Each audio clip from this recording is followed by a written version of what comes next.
First and foremost, right, I think we should put our hands together for Lori and Eric Teal.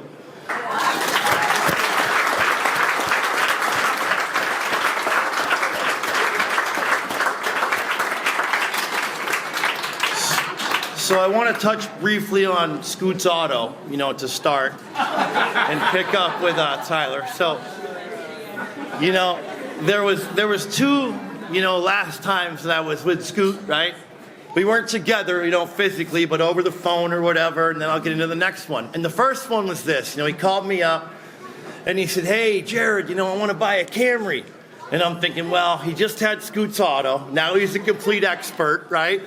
So he's going to grind me to death, and I don't like negotiating, with my friends. I don't, right? So I'm like, all right, well, Scoot, no problem. Whatever the invoice is, it's yours for that. And however many of them you want, because he was talking about doing something with Toro or whatever, I'm like, that's the deal, right? So that part was great.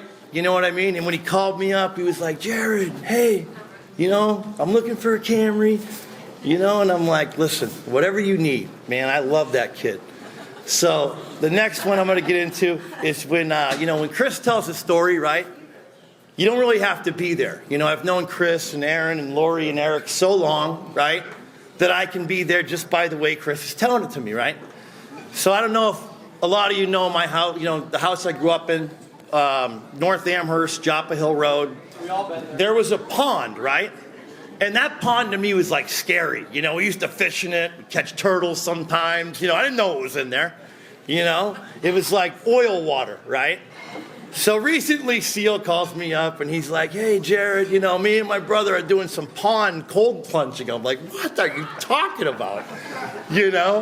And you see all these ads, Therapeutic. Yeah, right. Yeah, therapeutic. Like every Facebook ad now is like cold plunge after cold plunge after cold plunge, and I'm thinking these guys are hysterical, right?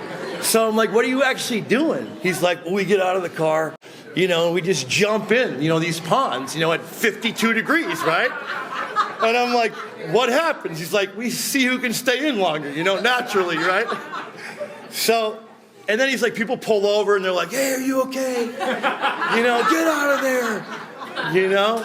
And just visualizing that with Scoot and, the way they were so competitive against one another. And, they're two of the best guys I've got to know. And I'm so glad that I got to spend so much time with Scoot. Okay, and I love each and every one of you. Thank you.